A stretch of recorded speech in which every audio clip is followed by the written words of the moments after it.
Having said this, we again remind ourselves with the obligation to remove that evil from our houses, that the statement of the Prophet ﷺ, whoever amongst you sees an evil thing and let him change it with his hand, that is specifically for the people who have authority to do so.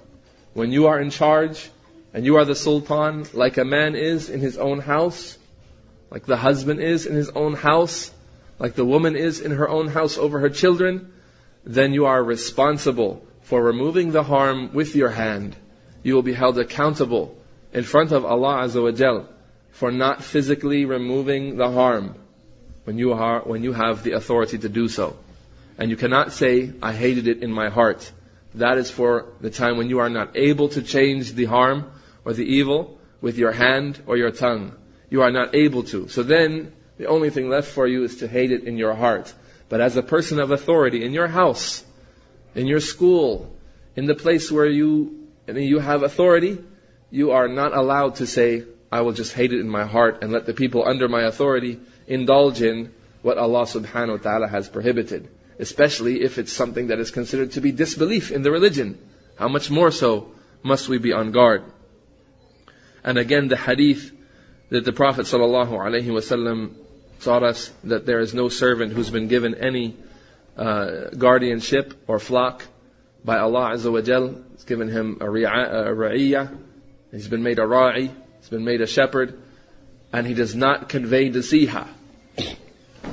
He behaves treacherously and he does not protect them from the harmful things that Allah has warned him about, except that he will not smell the fragrance of paradise. The hadith found in Sahih al-Bukhari and Muslim. And remember that your children, as mentioned earlier in the lecture, they are weak and they need your protection. They need you to teach them to stay away from evil. They need you to help them identify evil, to help them identify shirk in all of its forms, to help them identify kufr and things like magic, and not to be silent, knowing that they are involved in evil, knowing they're involved in disbelief, and you are silent, and let them go on in that. They need your help, they need your support, and they need you perhaps to take a harsh stance, and they may not like you because you got rid of their Harry Potter books today, but they will love you when they are saved from the hellfire because of the caring action of a parent. They'll love you when they visit you in the Jannah.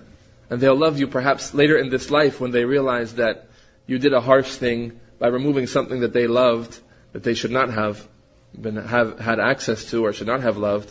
But you removed that thing from their way, and it was something that led to a great amount of good in the dunya and in the hereafter.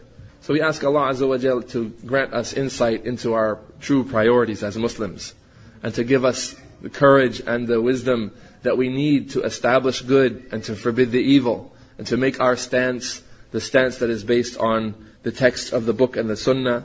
Having said that, we will allow some time for questions if there are any, and then we want to make a note about the future chances there are for people who want to help this effort to alert the Muslims about this danger, to spread CDs and to fund the spreading of CDs in large quantities, and as well to fund a book exchange program where we will give as gifts to the people who turn in Harry Potter books. We'll give them books on Tawheed, which will help them to be warned about such evil things in the future. We'll make that opportunity available, and we will, inshaAllah, do as Allah Azza wa Jalla said, وَتَعَاوَنُوا عَلَى الْبِرِّ وَالتَّقْوَى, and cooperate, all of you, upon righteousness and good deeds. وَلَا تَتَعَاوَنُوا عَلَى الْإِثْمِ وَالْعُدْوَانِ وَلَا تَتَعَاوَنُوا عَلَى الْإِثْمِ وَالْعُدْوَانِ, and do not cooperate upon sinning and transgression. And we close by sending the salat and the salam upon the finest of creation, the Prophet and Messenger of Allah, Muhammad ibn Abdullah sallallahu alayhi wa sallam, and upon his family, companions, and all of his fathers, all of his followers until the day of judgment. Subhanaka Allahumma wa bihamdik, ashhadu an la ilaha illa anta astaghfiruka wa atubu ilayk.